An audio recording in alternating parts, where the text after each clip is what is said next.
안녕하세요. 오늘은 투스카니아라는 도시를 저와 함께 가보시겠습니다. 투스카니아는 로마에서 북쪽으로 약 90km 위치해 있습니다. 그 지역의 아름다운 풍광도 보시고요.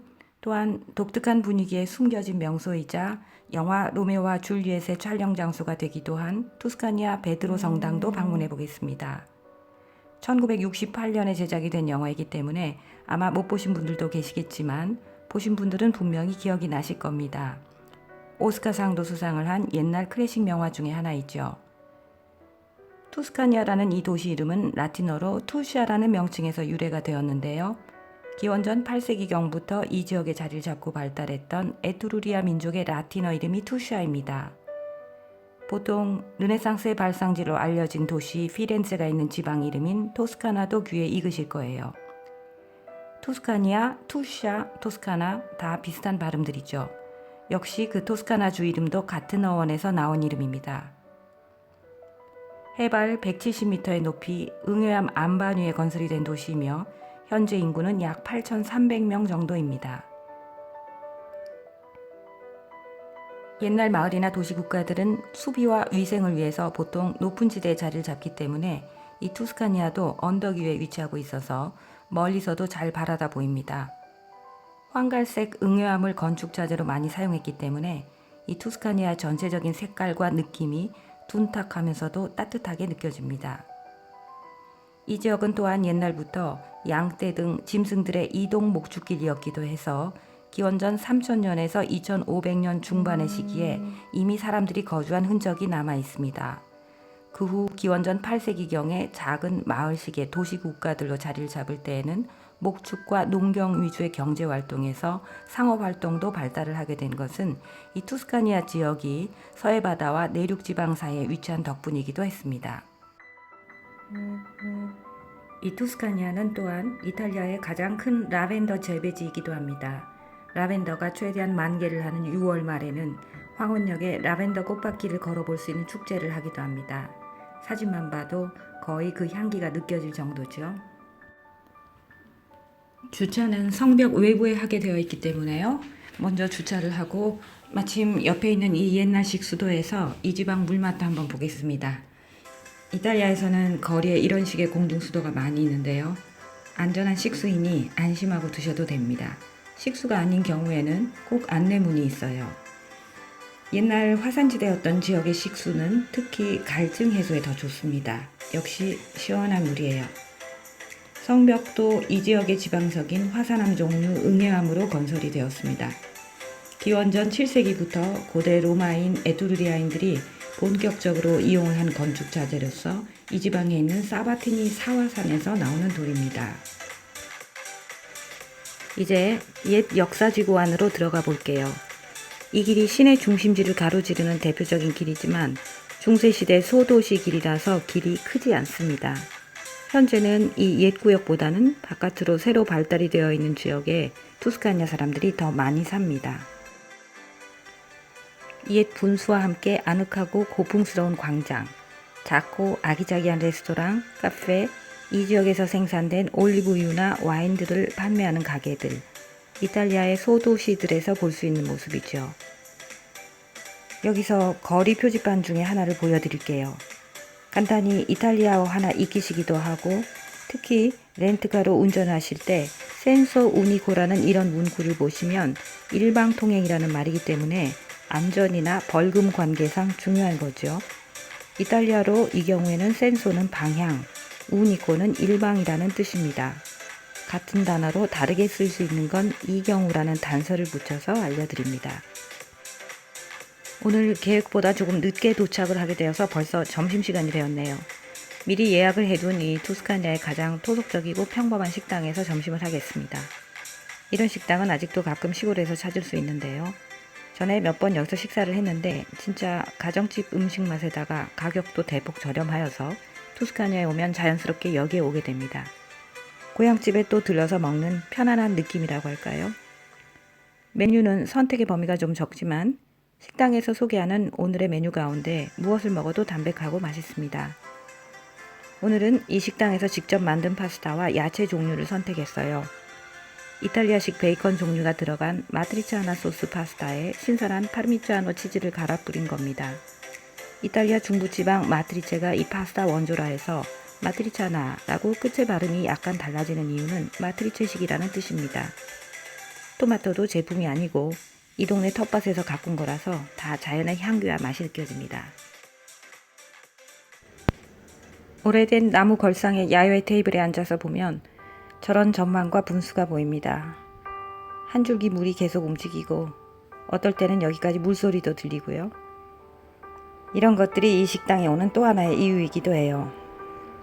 평소 도시 생활에서는 누릴 수 없는 것들이죠.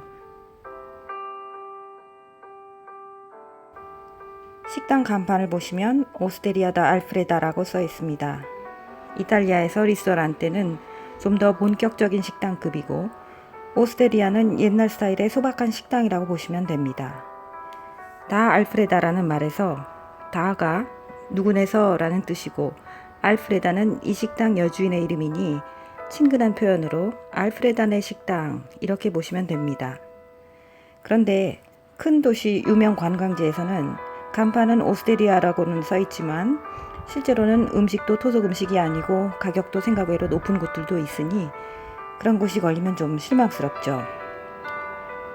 파스타와 우리나라 근대 종류인 야채 후에 카페를 마시고 다음 장소로 갑니다. 이 근대류의 야채는 이탈리아어로 비에타라고 부르는데요. 소금을 좀 넣고 살짝 데쳐서 올리브 기름에 다시 볶은 거예요. 이 식당은 카페도 요즘 현대식의 에스프레소 기계로 만든 게 아니고요. 역시나 아직도 이탈리아 가정집에서 더 많이 사용하는 모카로 만든 거예요. 이제 투스카니아의 베드로 성당으로 이동을 하겠습니다. 인적이 드문 호젓한 언덕들을 잠시 올라가다가 우측에서 돌연히 투스카니아의 베드로 성당을 만나게 됩니다. 마치 오랫동안 혼자 침묵에 잠겨있는 듯한 모습에 방문객들도 저절로 말이 없어지죠. 투스카니아에 올 때마다 기대하고 오는 이 분위기를 오늘도 누릴 수 있습니다. 11세기에 건축된 고색 창연한 모습의 성당 정면입니다. 이 옆에 육중한 수비 타워들도 함께 이미 1000년 가까이 되는 세월을 버텨왔고 앞으로도의 시간도 지탱하겠다는 초연한 자태입니다. 가까이 가서 정면을 좀 바라볼게요. 견고한 응회함에 대비되어 대리석 장식이 더 희고 섬세하게 느껴집니다. 정문 상단의 장미꽃 모양이라고 불리는 채광장 장식은 마치 장미꽃이 가장 아름답게 활짝 피어있는 상태처럼 세 개의 겹으로 되어 있는 꽃잎 형태입니다. 크리스천 상징으로서 성부, 성자, 성령, 삼위일체를 의미합니다. 네 코너에는 마태, 마가, 누가, 요한으로서 사복음서 저자들을 상징하는 천사, 사자, 황소, 독수리의 조각입니다. 그리고 양측의 조각에서 왼편에 위를 향해 두 팔을 뻗고 있는 인물은 구원을 갈망하는 인간을 상징하고 오른편의 괴물은 악령을 상징합니다. 정문 장식도 잠시 살펴보고 이제 내부로 들어가 보겠습니다. 입구에 들어서자마자 발걸음과 숨을 잠시 멈추게 됩니다. 텅 빈 공간에 육중한 기둥들이 배열되어 있는 엄숙하면서도 아름다운 로마네스크 스타일의 건축물입니다. 커다란 공간에 창문에서 들어온 햇살이 채워져 있습니다. 특별한 시간이자 공간입니다. 오랜 세월이 지나서 소실된 것도 있지만 안타깝게도 1971년의 지진으로 건물도 훼손되고 성당 벽에 채워져 있던 프레스코 벽화도 많이 유실되었습니다. 그래서 빈 공간이 더 많아지게 된 벽에 대조되어서 오히려 바닥 장식이 더 두드러져 보이죠. 중세 로마에서 활약했던 전문 석공들 집안 이름인 코스마데스크 양식으로 대리석 카페트가 덮여 있습니다. 고대 로마 시대 유적지에 방치되어 있었던 각종 대리석들을 재활용하여 새로운 디자인으로 장식하는 이 코스마데스크 스타일은 미술책에서도 가끔 나오는 이름입니다. 여러 다양한 대리석들의 색깔로 호화롭고 우아하면서도 기하학적인 무늬가 절제된 느낌을 줍니다. 중앙 재단 위에는 대리석으로 된 재단 덮개 장식이 있는데 이탈리아어로 치보리오라고 불리며 1093년이라고 연대가 새겨져 있습니다. 치보리오라는 이름은 그리스어로 작은 상자라는 말인데요. 후에는 성당에서 성체를 보관하는 그릇을 뜻하는 말로 사용이 되기도 하고, 지금 보시는 것 같이 중앙 제단 위에 설치되는 이 장식물도 또한 치보리오라고 부릅니다. 4개의 작은 기둥으로 받치는 작은 신전 같은 형태이죠. 구약 성격의 장막을 뜻하며 여기에 성체를 보관하기도 했고 순교 성인의 유물을 안치하기도 했습니다. 현재 남아있는 벽화들을 보면 그림들이 부분적으로 많이 훼손된 상태이지만 축복하시는 그리스도와 천사들과 사도들이 그려져 있습니다. 세례를 받으시는 그리스도와 세례 요한, 천사들, 사도 베드로의 생애가 소개된 부분도 있습니다. 르네상스 시대 이탈리아에서 유럽 회화가 더 본격적으로 발전되기 전에 이런 중세 회화는 동화 같은 순전한 느낌이 있습니다. 특히 당시 종교 회화에서는 어떤 예술적인 표현보다는 성경 내용을 전달하는 목적이 가장 중요했고, 특히나 글도 모르고 성경을 직접 읽을 수 없었던 옛날 일반인들에게는 이런 그림들은 배우고 묵상할 수 있는 중요한 매개체였습니다. 당시 사람들의 짧고 연약한 인생에서 소망했던 것들, 소박한 믿음, 이런 것들이 더 느껴지게 하는 이런 중세 그림들이 좋습니다. 중앙재단 옆에 지하 예배당으로 내려가는 계단이 보입니다. 이 시대 성당 건축물에서 많이 볼 수 있는 지하층 예배당입니다. 갑자기 대리석 기둥숲에 들어선 것 같습니다. 계절과 시간대에 따라서 빛과 그림자의 위치와 느낌이 달라질 테고, 빛과 어둠에 관하여 여러 가지로 묵상을 하게 만드는 장소일 거라고 상상됩니다. 독특하고 신비스러운 분위기의 이 성당 건물이 영화 감독들 눈에 어떻게 비춰졌을지 우리도 충분히 상상할 수 있습니다. 역시나 여러 유명 영화들의 촬영 장소로 이용이 되었는데요.